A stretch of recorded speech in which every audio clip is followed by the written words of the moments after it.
Hi there, this is Matt with State of Flux, here with the Christopher Nolan video. This is a video where I organize my thoughts on the auteur filmmaker Christopher Nolan. And it's undeniable that this filmmaker is at the foremost of most cinephiles' attention when it comes to the release of one of his movies. It is an event. He's one of the last filmmakers that can still eventize their movie, be it a big comic book movie, a high-concept action film as in Tenet, or even a drama that is like a traditional biopic, but it's not traditional because it's done in the Nolan way. But here's the thing, and I might lose some subscribers here, but I'm kind of cool on Christopher Nolan. I will admit that he has made 3 films that I think are 3 of the best movies of the past 30 years. He has made movies that are absolutely jaw-droppingly iconic. And he's made movies that for varying degrees of disinterest, I didn't even really like. So I want to kind of go in and discuss Christopher Nolan, the filmmaker, why he is an event of his own anytime he releases a film, not unlike Quentin Tarantino, and why it is maybe that I'm not as in love with him as most cinephiles are. Now I want to be upfront that if you are coming to this video wanting to hate on me and rip on me for my Christopher Nolan take, that's fine, but I urge you to at least listen to the very end. And then go nuts, let loose, and I'm perfectly fine with that. But at least hear me out, because I do think I have a couple of vital things that I'd like to draw to your attention. But really, let's start at the beginning. I'm going to go through his movies. Homeboy's only made 12 films, and in 12 movies, he has become the foremost auteur of the 2000s. So let's look at that, shall we? His first movie was a film called Looking. Now, as far as first movies go, it's fine enough. It's a passable form of entertainment. There's a lot of growing pains that show on screen when you watch that movie. That said, when watching that movie, it has some things going for it. It has this rich noir light kind of vibe that kind of will flow through most of Nolan's works. But really what makes it work is the high concept with a low budget execution, and it is more inspiring than it is particularly good, and it gets the mind going, as most of his films would. The one thing I will say for Christopher Nolan, and this is totally the appeal, and I get why you like Christopher Nolan, because I myself do too, or I did at one point, and it was that his movies reach. They always reach. They're trying something. Even if he uses shorthand to make that reach possible or plausible. But Looking is a good place to start with that. But his first true movie is Memento. And I think that's one of the 3 great movies that he has made. Memento is a phenomenal movie that plays with structure of time, the presentation of information. It is a movie that is, in short, absolutely stunning. And the first time I ever saw it was actually on 9/11.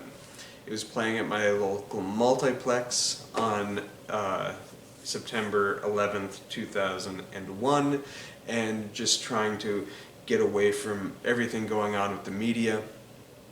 My family and I, we went to the movie theater, and we saw that movie, and maybe it was the feel of the moment and everything, but I felt like when I walked out of that theater, I'd seen something important.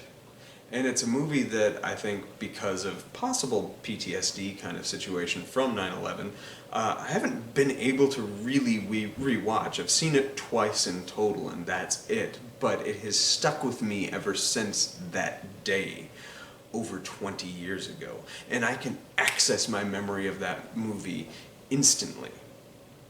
That is the artistry of a powerful filmmaker. Let's move on. Insomnia is his least Nolan effort. And it's because it's really the voice of, I'm going to butcher this, Eric Skolderberg? I don't know how to pronounce that name, but he's the man who co-wrote and directed the original Norwegian film, Insomnia. And outside of how it's photographed, it doesn't really read Nolan almost at all. So we're gonna kind of bypass that one. To his next major feature was Batman Begins. And Batman Begins is a film that for the first time brought legitimacy to the character of Bruce Wayne, a character that hadn't really been explored on screen before. On the big screen.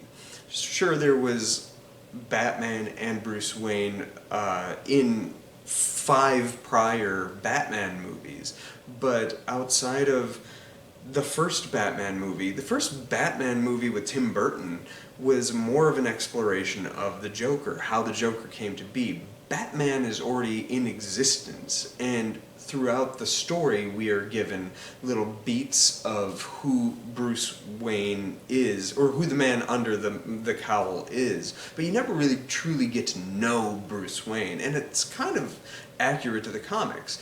Batman comics started as an active hero. It wasn't until a couple dozen issues later that they really dove into how he came to be Batman.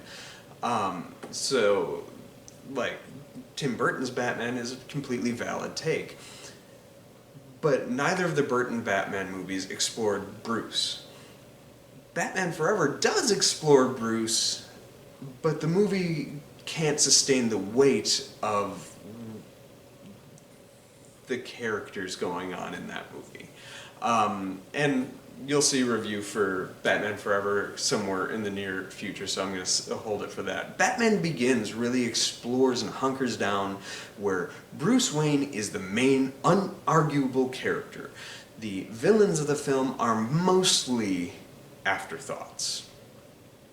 But, and in an exploration of Bruce Wayne, it's quite strong. However, my problem with that film is it's not nearly as good as everybody makes it out to be. Bruce Wayne's character arc lasts about 45 minutes, and at the 45-minute mark, when he commits to being a person who will become the Batman, his storyline just stops, and we watch him fumble his way through how he becomes a superhero without really changing at all. Sure, he learns how to, like, make a mask better and stuff like that, but his character doesn't grow or change beyond the 45-minute mark when he commits to being Batman. And then the rest of the movie has a lot of other hokey stuff that's David Goyer nonsense. Again, Batman Begins will be explored later. But that was the one that really kind of brought more attention on a big scale to Christopher Nolan. He followed that one up with The Prestige, another movie that a lot of people quite like, and I respect, that introduced us to something that I'm going to be discussing quite prominently in the bottom half of this video, and that is the idea of the pledge, the turn, and the prestige. We're going to come back to that quite a bit. He followed that up with The Dark Knight, which I think is undeniably a phenomenal movie. A movie so good that it changed, in part, how the Oscars and the Academy Awards would be divvied out and who was eligible for nomination and the expansion of categories and stuff like that. It brought legitimacy to a genre, the superhero film, that was oft looked past. This was the film that cemented it. Of course, it did so by trying its damnedest to not look or feel like a comic book in any sense, but I digress. The Dark Knight is a genuine, honest-to-God masterpiece with few and far criticisms between. You had that followed up with Inception, his last true, genuinely great movie, and I would argue his best film, that arguably kind of reads like his stab at James Bond, but done through high concept material. Inception is a genuinely great movie, inventive, both in front of the camera and how its story unfolds. He followed that up with The Dark Knight Rises, a film where we watch Bruce Wayne learn how to walk, not once, but twice, for 45 minutes apiece.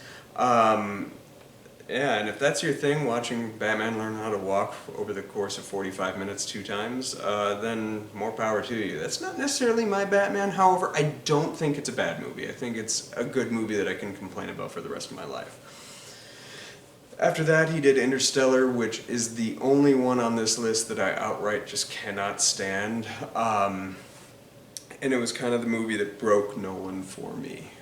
It was the recognition while I was watching Interstellar that he used the same trick repeatedly that got me to kind of turn on Nolan a little bit. And the fact that that film really illustrates that he doesn't understand how human emotions truly work. He can assemble what they mean to him, but he can't write it in any kind of a convincing way. I know I'm going to take flack for that. A lot of people love Interstellar. More power to you if you can explain it down below and don't give me the science. Yeah, it's very scientifically accurate. Fine, whatever. The narrative also matters.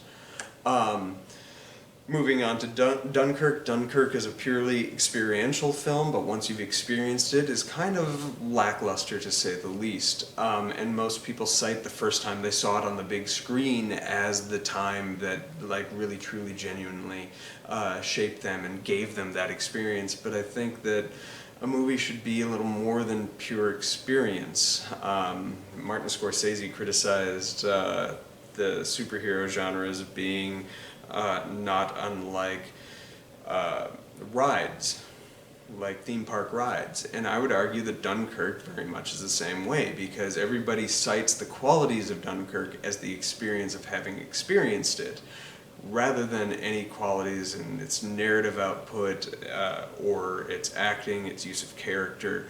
None of that. It's all pure experience. And if superhero movies are theme parks, which I don't disagree. Theme parks rides are completely valid entertainment, but I would argue that this could be easily lumped in with those. Moving on to Tenet, the movie that was to save cinema, and it didn't. We're still kind of reeling from that, and I don't think that that movie ever could have or would have saved cinema, nor would it have probably made a return on its budget if it was in a healthy market, because most of the people to this day can't understand or follow that movie, a large part because he wanted the oral experience of the film to dominate the narrative experience of the film, and was very dismissive of people who said that they couldn't understand the dialogue, and he said it didn't matter, he wanted you to experience the film.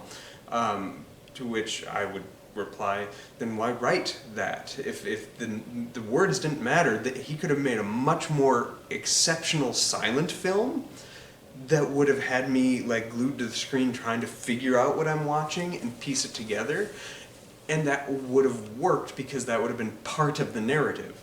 But I digress. This is not Tenet hate. Which brings us to Oppenheimer, and people keep asking me when am I going to see it, and the long and short of it is, I don't know. Because if you've been listening here, I've been watching this man's movies in the theater ever since Memento. I've seen all of his films in the theater with the exception of Looking, and I have not honestly liked one of his movies since The Dark Knight Rises, and not loved one of his movies since 2010 with Inception. And at a certain point, I have to ask myself, how many chances do I need to give this guy? Like, I do believe people can rebound. Spielberg, I had some criticisms of his career over the past 2 decades as well. And he turned it around for me hella good with West Side Story and followed it up with The Fabelmans, which is considerably better than than the prior movie. So it can be done. And from everything that I've been hearing about Oppenheimer, I get it. I'm probably going to like this movie. But I was also told that with Dunkirk, and I was told that with Interstellar, and I was told that with The Prestige, and it didn't really work for me on any of those levels, or those films. But that brings me to The Prestige. Why is it that I'm disinterested? You heard my couple sentence breakdown of all these movies, but what is it about Christopher Nolan that is to be dismissive of? He's an incredible talent at pulling and extracting great performances from his actors. He's an incredible talent at crafting visually stunning spectacle done through practical effects, which everybody's talking about, the practicality of the bomb that goes off in Oppenheimer. And that should be something that's praised. There's no CG in the film. However, I do believe that there is visual effects to erase wires and things like that to make the perfect shot. But that's different than CG. What is it that I'm dismissive of? And I keep saying we're coming back to The Prestige.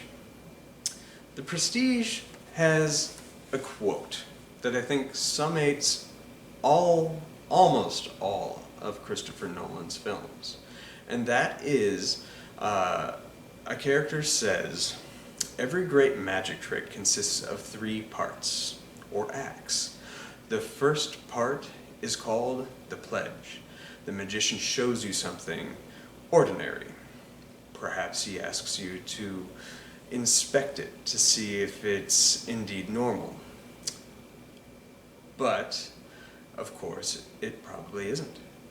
The second act is called the turn. The magician takes the ordinary something and makes it do something extraordinary. But you wouldn't clap yet, because making something disappear isn't enough. You have to bring it back. That's why every magic trick has the third act, the hardest part, the part we call the prestige. The pledge, the turn, the prestige. The pledge, I would argue, is the trailer that the movie sells you on. Let's look at Batman.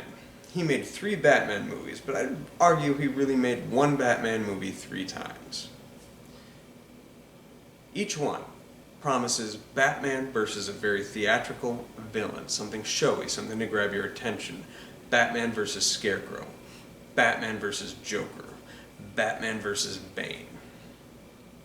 But there's a turn. The turn is the experience of watching the movie. See how Batman fits into a world where the Joker is the villain. How he fits into a world where Scarecrow is the villain, or Bane. And then the prestige is the twist where he isn't actually fighting Scarecrow, Joker, or Bane as the main villain. He is fighting somebody often close to the main character, be it Dunkirk, his person who trained him when he was young, be it Harvey Dent, his mirror reflection in Gotham City, the White Knight, his dark, or Talia al Ghul, his sort of girlfriend, at least lover, who is the daughter of the person who trained him. The pledge, the turn, the prestige. And it doesn't only fit with the 3 Batman movies.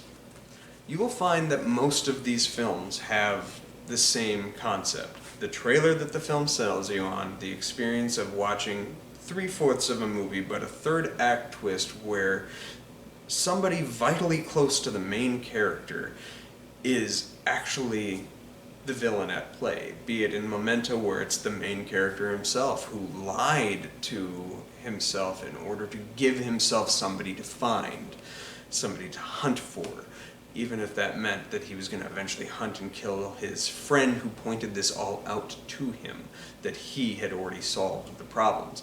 Be it Inception, where his subconscious is stuck with his wife that he always fridges in all of these things, the female character. He has no reverence for female characters up until Tenet. Is manipulating him and trying to keep him down below when he could rise above the whole time. Be it in Interstellar is the most egregious one of the bunch. That was the one that turned me off of him, where they pledged to go out onto this great interstellar quest. You watch the movie that manipulates the situation so that they go on this interstellar quest because they need to find MacGuffin Man, played by Matt Damon. But when they find MacGuffin Man, played by Matt Damon, he is truly the villain of the piece, who then all your time is wasted, and when they go back home, he has the very faulty love story where he is trying desperately to get back to his child, spends 2 minutes with her, and is like, all right, I'm going to go try to tap Anne Hathaway, and then pieces back out, and it's just like, what the is happening here? Like, what, that the convoluted romance relationship with the daughter and the Matt Damon character, the MacGuffin, all of that just broke me. And I think Interstellar, the first like 30 minutes is, I thought I was watching the best Christopher Nolan movie ever made, and then the rest of the movie just bottomed out for me, and I can't stand it. Yeah, it has interesting high concept stuff that you'd get from reading a physics textbook, but that's about it. Visually, it's stunning. Sure, if you mute it, it's all right. But the emotional connectivity is very important to me, and I did not connect to that film emotionally because my emotions were being heavily manipulated through very convoluted means the entire time, and uses weird time travel physics that, yes, are theoretically possible, but are pretty implausible, to get us from point A to B to point A again. Dunkirk is the only one that is kind of the outlier, but I'd also argue that it kind of isn't. A lot of these movies, if he hasn't made one movie, he's made two. If he hasn't made one movie, he's made two, and that would be Memento, a film that plays with time. And a lot of these films play with time. Even Batman Begins plays with time. But Dunkirk taking place over an hour, a week, a month, and a year, or whatever the 4 breakdowns are, is like unique in how they all kind of flow in tandem to this one crucial moment. That is a neat concept. He has conceptually always been there to give us very interesting stories, but its execution is where it's lacking. And his fixation on playing with time, like doing the big timeline schween. If you get a chance, watch the Memento making of features where he explains how time works and the structure of the story. In that, he draws a big old wang on the chalkboard and draws lines through it to show you where the stories intersect. It's very fun. But that concept just gets recycled into a lot of these things, be it in Memento, in Inception, in Interstellar, in Tenet, and most certainly in Dunkirk. Tenet is the most egregious one, where it's the forward and backward much like Memento was, where time is kind of always in a constant state of flux. Hey, my channel. And I don't know, at a certain point he's just gonna be like doing like a time loop, because all these films have a samey quality, and I think that's what bothers me, is that for an auteur that is so incredibly talented, a craftsman that is genuinely the top of his class, that even when I haven't liked a movie of his in over a decade, I still get excited for, I'm that much more let down when he doesn't deliver to my standards, because I always walk away feeling like I've seen this before, and they're always from his own work. Everything's been a restatement, honestly, of Memento, just with Prestige putting it artfully into that quote, the pledge, the turn, the prestige. And I struggle with that. He is gifted beyond reason, but he needs to break out of his own box and safety net and tools and learn other ways of conveying or telling a story. Quentin Tarantino is a good example of this, because he's probably the other filmmaker of our modern era that eventizes any of his films' release. And Tarantino got better when he pushed himself beyond his comfort zone with Inglourious Bastards, and yet again with Once Upon a Time in Hollywood. To those points, those two films were the most unlike what he had done prior.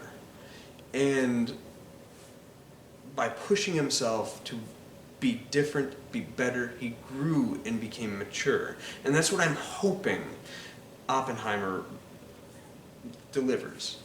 I hear it's his most mature film. I hope that's not just meaning because it's rated R, his first one since Insomnia. I'm hoping it's because it's actually great. And I'm looking forward to seeing it. But at a 3-hour runtime, I don't know when I'm going to have time to.